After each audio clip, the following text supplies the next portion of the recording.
நம்மளாக இந்த மாதிரி ஸ்டேஜ் நன்றி சொல்கிறதுக்கான மேடை. ஏன்னா ஒரு ஒரு ஒரு படம் எடுக்கிறதுக்கு நிறைய உழைப்பு தேவை. அந்த உழைப்பு வந்து ஒரு சிலருடைய விஷன் மேலே மற்ற எல்லாரும் பிளைண்டாக வைக்கிற ஃபெய்த்து, அது அந்த அந்த ஃபெய்த்து தான், அந்த உழைப்பு தான் வந்து அந்த படத்தை கம்ப்ளீட் பண்ணோம். அண்டு நாங்கள் இந்த படத்துக்கு, அதாவது இந்த கதைக்கு, படம் இல்லை, விடுதலைன்ற இந்த கதைக்கு ஒர்க் பண்ண ஆரம்பிச்சது வந்து டிசம்பர் 2020. ஸோ 4 years ஒரு ப்ராஜெக்டில் அப்ஸ் அண்ட் டவுன்ஸ் இருக்குது.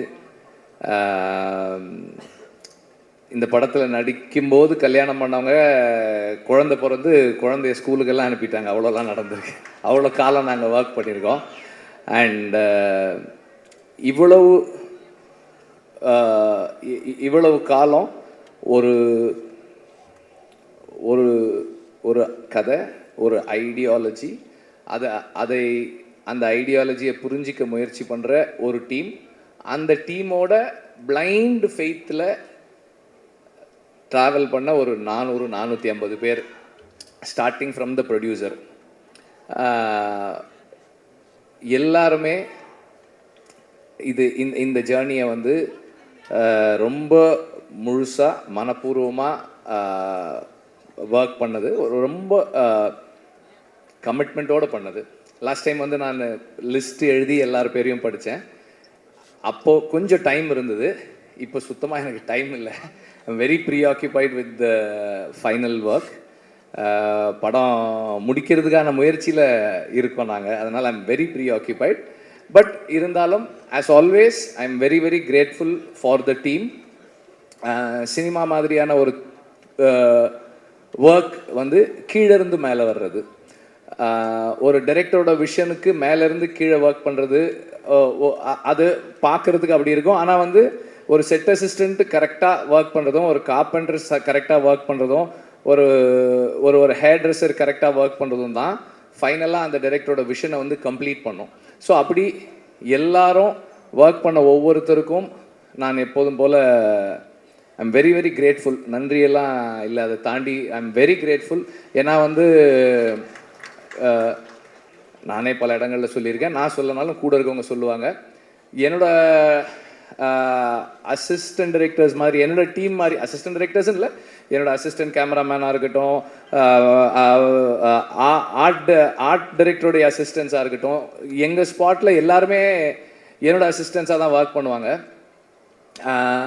இந்த மாதிரி ஒரு டீம் எங்கேயுமே பார்க்க முடியாது. ஏன்னா நார்மலாக அசிஸ்டன்ட் டைரக்டர்ஸ் எப்படி ஒர்க் பண்ணுவாங்கன்னா, ஒரு ஸ்கிரிப்ட் இருக்கும், இன்றைக்கி வந்து இந்தந்த சீன்லாம் எடுக்க போகிறோம் அப்படின்னு இருக்கும், அதுக்கு இந்தந்த ஆர்டிஸ்ட் வருவாங்க, இந்தந்த ப்ராப்ஸ் இருக்கும், இதெல்லாம் இருக்கும், அப்படி தான் ஒர்க் பண்ணுவாங்க. ஆனால் எங்கள் டீம் எப்படி ஒர்க் பண்ணோம்னா, ஓகே இன்றைக்கி இந்த ஆர்டிஸ்ட் வர சொல்கிறாரு, அப்போ இந்த சீன்லாம் இருக்கும், அப்படி இல்லைன்னா இந்த லொக்கேஷன் நம்ம போகிறோம், அப்போ அந்த சீன்லாம் இருக்குமோ, எந்தெந்த பீரியடெல்லாம் இருக்கும். இப்போ நான் திடீர்னு போயிட்டு அதுதான் அன்றைக்கே சொன்னேனே, அந்த பீரியட் 70s வரணும் இது, அப்படின்னா ரெடியாக இருக்குது, ஓ ரெடியாக இருக்கா, ஓகே அப்போ அது 60s, அதுவும் ரெடியாக இருக்குது. இந்த மாதிரி அவங்களே பாதி கோ கிரியேட்டர்ஸாக இருந்தால் மட்டும்தான் இப்படியெல்லாம் ஒர்க் பண்ண முடியும். அண்ட் இந்த மாதிரி இந்த கண்டிஷன்ஸில் ஒர்க் பண்ணுறவங்க தே தெம்செல்ஸ் ஆர் டைரக்டர்ஸ். அவங்க இப்போ நம்மளை அசிஸ்ட் பண்ணுறாங்களே தவிர அவங்களே வந்து எல்லா டெசிஷன்ஸும், மோஸ்ட் ஆஃப் த டெசிஷன்ஸ் எடுத்து தான் பண்ணுறாங்க. இந்த மாதிரி ஒரு டீம் இல்லைன்னா என்னால் வந்து ஒரு டைரக்டர்னு பேர் வாங்கவே முடியாது. ஏன்னா வந்து ஐ எம் வெரி ஸ்கேட்டர்ட். என்னோட இங்கே ஒன்று பண்ணுவேன், அங்கே ஒன்று பண்ணுவேன், இதெல்லாம் ஒன்றா கட்டி இழுக்கிறது வந்து என்னோட டீம் தான். அவங்க தான் வந்து அதை ஒழுங்குபடுத்தி வைக்கிறாங்க. So I am really grateful to have a team like this. And இதனுடைய எக்ஸ்டென்ஷனாக தான் எனக்கு வந்து வேல்ராஜும் ஜாக்சனும் ராமரும் இருக்காங்க. இவங்களும் வந்து இப்போ நான் ஜாக்சன் கிட்ட இருந்து, ஜாக்சன் எனக்கு அந்த ஒரு 2 ஸ்ட்ரீட் வேணும், அந்த இது வேணும், ஏதாவது பண்ணிவிடுங்க, அவ்வளோதான் நான் சொல்லுவேன். அவர் வந்து ப்ரொடியூசர்கிட்ட பட்ஜெட் கேட்குறதுலேருந்து டைம் எடுத்துக்கிறதுல எல்லாம் அவர் பண்ணிவிடுவார். ஷூட்டிங் ஒரு 2 நாளைக்கு முன்னாடி செட்டு முடிஞ்சிருச்சா, அப்படின்னு கேட்பேன். வந்து ஒரு தடவை பாருங்கன்னுவார். சரி முடிஞ்ச உடனே சொல்லுங்கள், நான் வந்து பார்க்குறேன்னுவேன். நான் நார்மலாக ஒரு லொக்கேஷன் பார்க்குற மாதிரி தான் போவேனே தவிர, நம்மளாம் ஒரு டைரக்டர் வந்து எனக்கு செட்டில் இதெல்லாம் வேணும் அப்படி போக மாட்டேன். ஒரு ஆக்சுவல் லொக்கேஷன் பார்த்துட்டு இந்த லொக்கேஷன் இப்படி இருக்குது, இதில் நான் எங்கெங்கே கேமரா வச்சுக்கிறேன். அவர் வரும்போதே சொல்லிடுவார், இங்கே வந்து போனால் இது மேலே கேமரா ஏற்றுவான், அது வந்து ஸ்ட்ராங்காக போட்டுக்கலாம், அதை வந்து அந்த கோடா வைக்கிறதுக்கு அடிச்சுக்குங்க அப்படின்றவார் அவர். So that's how it works. எல்லாருமே வந்து என்னுடைய ஸ்கேட்டர்ட் தாட் ப்ராசஸை அண்டர்ஸ்டாண்ட் பண்ணிக்கிட்டு எனக்குள்ளே இருந்து டீசெண்டான ஃபில்ம்ஸ் வர்றதுக்கு ஹெல்ப் பண்ணுறாங்க. So I'm very grateful to have a team like this. இந்த டீமில் மை என்ன சொல்கிறது, என்னுடைய my greatest gratefulness is to have Raja sir in this team. ஏன்னா வந்து நார்மலாக வந்து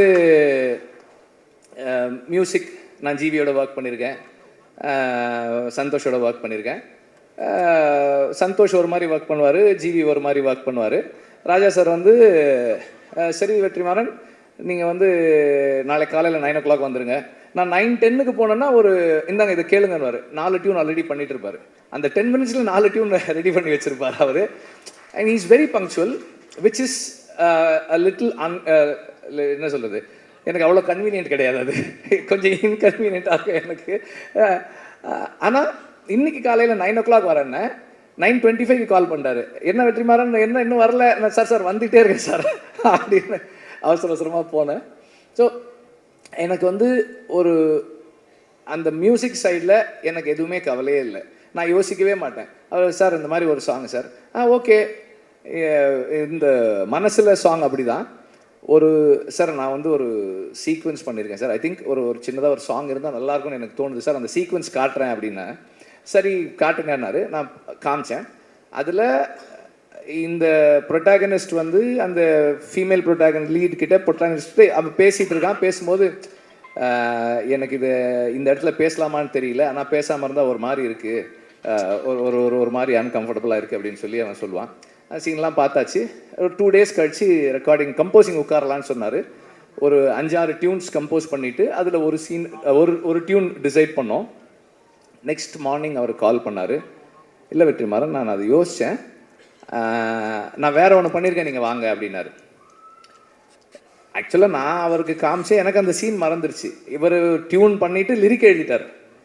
மனசில் ஒரு மாதிரி இருக்குது அப்படின்னு, ஒரு மாதிரியாக இருக்குது, நல்லா இருக்குது சார். அப்போ சொன்னார், அந்த சீனில் அவன் சொல்கிறான்ல அதனால தான் அது அப்படின்றாரு. ஸோ அது எனக்கு வந்து ரொம்ப ஆச்சரியமாக இருக்கும். நான் அசிஸ்டன்ட் டைரக்டராக ஒர்க் பண்ணும்போதே நோட் பண்ணியிருக்கேன். ராஜா சார் வந்து ரீல் ஒரு தடவை பார்ப்பாங்க, பார்த்துட்டு நோட்ஸ் எழுத போயிட்டு திரும்பி வந்து இன்ஜினியர்கிட்ட சொல்லுவார், அந்த 24வது அடி 14th ஃப்ரேம்லேருந்து சிங்க் ஸ்டார்ட் பண்ணுங்கன்னு. கரெக்டாக அங்கேருந்து வச்சா அந்த மியூசிக் கரெக்டாக இருக்கும், அந்த சேஞ்ச் ஓவர் கரெக்டாக இருக்கும். ஸோ அவ்வளோ மெமரியோட அவ்வளோ ஷார்ப்பாக ஒர்க் பண்ணுவார். அதை நம்ம நேரில் பார்க்கும்போது, பக்கத்தில் இருந்து பார்க்கும்போது அந்த மைண்டை அண்டர்ஸ்டாண்ட் பண்ணுறது வந்து it is a great experience அப்படி தான் சொல்லலாம். எனக்கு ரொம்ப அண்டு எல்லாரும் சொன்னதோட எக்ஸ்டென்ஷனாக ராஜா சார் பேசுகிறத, அவங்க எல்லாம் பேசுகிறத கேட்பாங்க. நான் அவருக்கு தெரியாமல் எப்போ போனாலும் இந்த கேமராவை ஆன் பண்ணிவிட்டு அப்படியே வச்சுட்டே உட்காந்துட்டே இருப்பேன். எல்லாம் ரெக்கார்ட் பண்ணி வச்சுருக்கேன். ராஜா சார் வந்து கீபோர்டில் அந்த ஹார்மோனியமில் உட்காந்து அந்த டியூன் எப்படி வருதுன்றதெல்லாம் இருக்குது, எடுத்து வச்சுருக்கேன் நான். I really enjoy the privilege. I feel it's a privilege எனக்கு. அண்டு அவர் வந்து எனக்கு நிறைய ஸ்பேஸ் கொடுக்குறாரு. இந்த சென்ஸ் பர்சனலாக அவரோட இன்ட்ராக்ட் பண்ணுறதுக்கு, பேசுகிறதுக்கு, நமக்கு பிடிச்சதை சொல்கிறதுக்கு. அப்புறம் வந்து ராஜா சார்கிட்ட நான் பார்த்ததோட ஒரு விஷயம் என்னென்னா, நம்ம ஒரு சாங் பண்ணுறோம், அந்த நேரம் நமக்கு அது கரெக்டாக இருக்குது. அப்புறமா வந்து as we take long time to make the film, அந்த ப்ராசஸில் ஏதாவது மிஸ் ஆகும்போது, சார் இல்லை சார் எனக்கு வேறு மாதிரி இருந்தால் நல்லா, ஓகே அதை விட்டுரு, வேறு பாட்டு பண்ணிக்கலாம். அவரோட ஒரே என்னன்னா, இந்த படம் இந்த டைரக்டர் அவங்க விஷயம் என்ன, அதுக்கு நான் எப்படி கான்ட்ரிபியூட் பண்ண போகிறேன், what is my contribution to the film. அந்த personal like dislike ideology differences அதை பற்றியெல்லாம் அவர் கவலையே படுறது கிடையாது. I am here to do what you ask me to do. நீ சொல்லு நான் செய்கிறேன், ஆனால் நீ கரெக்டாக சொல்லு, வாட் யூ வாண்ட் கிளியராக சொல்லு அப்படின்னு. நமக்கு கிளாரிட்டி இருக்காது, பாபான்னு. ஆனாலும் அவர் வந்து சரி, ஹீ கிவ்ஸ் த டைம். சரி உனக்கு என்ன வேணும், எப்படி வேணும், ஓகே எஸ் ஃபைன். இப்படி இந்த இந்த ஜேர்னியில் ஒரு 15-20 டியூன் ராஜா சார் பண்ணுற டியூன் நான் கேட்டிருக்கேன். அவர் எவ்வளோ ஃபாஸ்ட்டாக பண்ணுறாரு. அந்த ஃபாஸ்ட்டாக பண்ணுறதுன்றது ஒரு பெரிய இது இல்லைன்னு தான் நான் நினைக்கிறேன். ஏன்னா அது என்னவா மாறுது. இப்போ இந்த சாங் இப்போ கேட்கும்போது நம்ம நார்மலாக நோட்டீஸே பண்ண மாட்டோம். நம்ம நார்மலாக, அதாவது மியூசிக்கலாக ட்ரெயின் ஆகாத ஆட்கள் நோட்டீஸே பண்ணாமல் விடக்கூடிய ஒரு சின்ன சைம் எங்கேயோ கேட்குது, ஒரு சின்னதாக ஒரு பெல் சவுண்டு கேட்குது. இதெல்லாம் வந்து அது எப்படி அந்த இடத்துல வைக்கிறாரு, அந்த சவுண்டு நமக்கு எப்படி கேட்குது, இதெல்லாமே வந்து ஒரு பெரிய ஆச்சரியம் தான். அவ்வளோ சாங் இருக்குது, மற்ற மியூசிக் இருக்குது, வாய்ஸ் இருக்குது, அதுக்கு நடுவில் அந்த சாங் இந்த சவுண்ட் இந்த இடத்துல வச்சா கேட்கணும்லாம் ஒரு டிசைட் பண்ணி ஒன்று ஃபைனலாக ஒன்று கொடுக்குறாரு இல்லையா. அதுதான் அந்த என்ன சொல்கிறது, மியூசிக்கல் அந்த ஜீனியஸ் மியூசிக்கல் மைண்டு. அது பக்கத்தில் இருந்து பார்க்குறது எனக்கு ரொம்ப சந்தோஷம். இந்த படத்தில் 4 சாங்ஸு, 4மே 4 விதமான சாங்ஸ். ஸோ இந்த ஜேர்னியில் எனக்கு ராஜா சாரோட இருந்து அவரோட இன்ட்ராக்ட் பண்ணுறதுக்கான ஆப்பர்ச்சுனிட்டின்றது என்னுடைய லைஃப்பில், பர்சனல் லைஃப்பில் என்னை நான் இம்ப்ரூவ் பண்ணிக்கிறதுக்கான ஒரு பெரிய கிஃப்டாக தான் நான் பார்க்குறேன். அதை என்னை எல்லா விதத்துலேயும் வந்து இம்ப்ரூவ் பண்ணிக்கிறதுக்கான ஒரு பாசிபிலிட்டி அது. அண்ட் ஆக்டர்ஸ் அண்ட் டெக்னீஷியன்ஸ், இப்போது எனக்கு வந்து இந்த படத்தில் பல இடங்களில் சொன்னாலும் திரும்ப சொல்கிறேன், 8 நாள் வாங்க அப்படின்னு ஷூட்டிங் கூப்பிட்டு போனேன் சேதுவை. இந்த செகண்ட் பார்ட்டு அன்னைக்கு ஷூட்டிங் முடிக்கும் போது எவ்வளோ நாள் ஆச்சு ஃபர்ஸ்ட் பார்ட் செகண்ட் பார்ட் ரெண்டும் சேர்த்துன்னு கேட்டேன். 257 டேஸ் அப்படின்னு சொன்னாங்க. அதில் வந்து சேது எப்படியும் ஒரு 120 டேஸாவது குறைஞ்சது நடிச்சிருப்பார். அந்த பேஷன்ஸுக்கு I am very grateful, thank you. Soori வந்து அதை விட அதிகமாக தான் நடிச்சிருப்பார். எல்லாருமே வந்து இப்போ ஷூட்டிங் இருக்கோ இல்லையோ இந்த படத்து கூடவே ட்ராவல் பண்ண நடிகர்கள் நிறைய பேர். அப்புறம் அசிஸ்டன்ட் டைரக்டர்ஸ் கேட்டால் சொல்லுவாங்க, எங்கள் டீமில் வந்து ஒரு 2-3 பேர் வந்து தோழர்னு கூப்பிட்டு பழகின ஆட்கள். இன்றைக்கி வந்து எல்லாரையுமே தோழர்னு தான் கூப்பிடுறாங்க. அவ்வளோ பெரிய ஒரு இங்கே ஒரு ஃப்ரெட்டர்னிட்டி உருவாயிருக்கு இவ்வளோ நாள் நாங்கள் ஒர்க் பண்ணதில். அண்ட் சேதுவோடைய கமிட்மெண்ட் அண்ட் ஒரு விஷயத்தை அவர் உள்வாங்கிறது, அண்டர்ஸ்டாண்ட் பண்ணிக்க ட்ரை பண்ணுறது, இது எல்லாமே வந்து எனக்கு வந்து ரொம்ப ஹெல்ப்ஃபுல்லாக இருந்தது. ஏன்னா இந்த படத்தோட சம்மந்தப்பட்ட எல்லாருக்குமே விடுதலை தான் வாத்தியார். விடுதலை தான் எல்லாருக்குமே கற்றுக் கொடுத்துக்கிட்டு இருக்கு, இன்னும் கற்றுக் கொடுத்துக்கிட்டு இருக்கு, இன்னும் கற்றுக் கொடுக்க போகுது. ஸோ நான் இந்த படத்துக்காக நிறைய பேரோட பேசி படித்து தெரிஞ்சுக்கிட்டு அதை எல்லாரோடையும் ஷேர் பண்ணும்போது எவ்வளவு அவங்க அதை உள்வாங்கிறாங்கன்றதை பொறுத்து தான் என்னோடய லேர்னிங் என்னவா இருக்குன்னு என்னால் தெரிஞ்சுக்க முடியுது. ஸோ அந்த மாதிரி தொடர்ந்து இந்த படம் எல்லாருக்கும் எனக்கு நிறைய கற்றுக் கொடுத்துக்கிட்டு இருக்கு. இன்னும் படம் ஃபைனல் ஸ்டேஜஸில் இருக்குது, முடிக்கிறதுக்காக ஒர்க் பண்ணிக்கிட்டு இருக்கோம். அது முடியும் போது இன்னும் நிறைய கற்றுக்கிட்டு இருந்திருப்போம்னு நான் நம்புகிறேன். அண்ட் இந்த மியூசிக் ஸ்டேஜ்ன்றதால எக்ஸ்ட்ராவாக ஒன்று என்ன சொல்ல விரும்புகிறேன்னா, நான் வந்து இந்த படத்தோட பேக்ரவுண்ட் ஸ்கோர் செஷன்ஸை பார்க்குறதுக்கு ரொம்ப எக்ஸைட்டடாக வெயிட் பண்ணிகிட்ருக்கேன். ராஜா சார் வந்து அதை எப்படி என்ன பண்ண போகிறாங்க அப்படின்னு பார்க்குறதுக்கு ரொம்ப ஆர்வமாக இருக்கேன். சீக்கிரம் வரேன் சார், ரீல் எடுத்துகிட்டு வரேன் சார், சீக்கிரம் வரேன். அண்ட் நம்பர் ஆஃப் டேஸ் கேட்கும் போதே வந்து தெரியும் எவ்வளோ சேலஞ்சிங்கானதுன்னு. 257 நாள் ஷூட்டிங்கு. அதுவும் கூட அன்னைக்கு கூட எப்படி முடிச்சேன்னா, வேறு வழி இல்லை. அதனால் ஷூட் பண்ணுறதை நிறுத்திக்கிறேன்னு தான் சொன்னேனே தவிர ஷூட்டிங்கை முடிக்கிறேன்னு சொல்லலை. ஏன்னா முடியல, இன்னும் கொஞ்சம் பாக்கி இருக்குது. பட் எனிவே இவ்வளோ நாள் எல்லாருக்கும் வெறும் டைம் மட்டும்தான். ப்ரொடியூசருக்கு டைமு, பணம், இன்ட்ரெஸ்ட் எல்லாமும் சேர்ந்துருக்கு. அதோட சேர்ந்து அவரும் வந்து இந்த படத்தின் மூலமாக லேர்ன் பண்ணி அவர் பர்சனல் லைஃப்லையும் நிறைய சேஞ்சஸ் பண்ணிக்கிட்டு இந்த படத்தோடவே தொடர்ந்து கூட இருக்கார். And last but not the least, I need to thank the family. என்னோடய பசங்க பூந்தென்றல், கதிரவன் அண்ட் ஆர்த்தி, அப்புறம் அம்மா, அக்கா, அவங்க 2 பேர் இங்கே இருக்காங்க, அவங்களுக்கு. அப்புறம் என்னுடைய all the friends, again my team, எல்லாருக்கும் என்னுடைய நன்றியை தெரிவிச்சுக்கிறேன். நீங்கள் எல்லாம் யாருமே பேசலை மஞ்சு வாரியரை பற்றி. அவங்க இல்லாததால நம்ம யாரும் பேசவே இல்லை. அவங்களையும் அந்த மாதிரி தான் கூப்பிட்டேன். சும்மா ஒரு கெஸ்ட் ரோலு ஒரு 3 நாள் வரீங்களான்னு தான் கூப்பிட்டேன். ஓகேனாங்க. 3 சீன்னு சொன்னேன்னு நினைக்கிறேன். 3 சீன்னு சொன்னேன். இப்போ 2 பாட்டு இருக்குது அவங்களுக்கு படத்தில் வந்து she plays a very important role. அவங்களோட அசுரனுக்கு அப்புறம் அவங்களோட ஒர்க் பண்ணுறோம். இந்த the commitment again she brings இன்.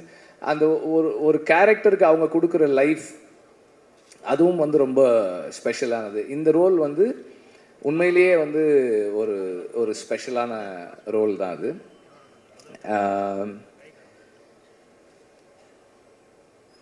ஒரு படம் நல்லா வர்றதுக்கு அதெல்லாம் சொல்ல முடியாதுப்பா. என்னப்பா அது?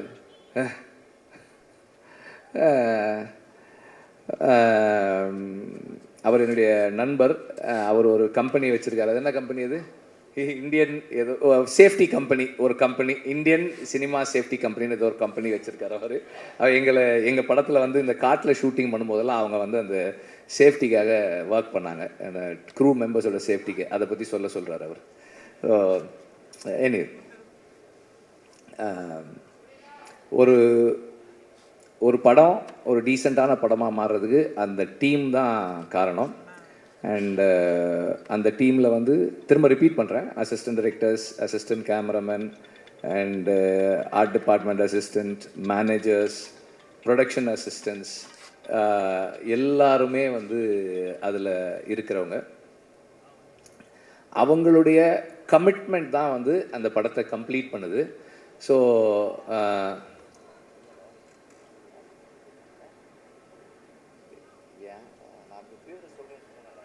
நான் தான் யார் பேரும் சொல்லன்னு சொல்லிட்டேனடா. ஏன்டா எல்லாரும் டீம்னா எல்லாரும் தானடா, எல்லாரும் தானடா.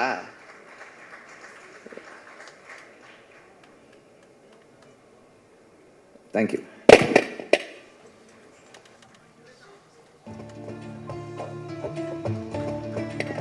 Thank you so much sir. அடுத்தபடியாக இந்த திரைப்படத்துடைய இசையமைப்பாளர் இளையராஜா அவர்களே பேசுவதற்காக அன்போடு மேடை கலைக்கிறோம்.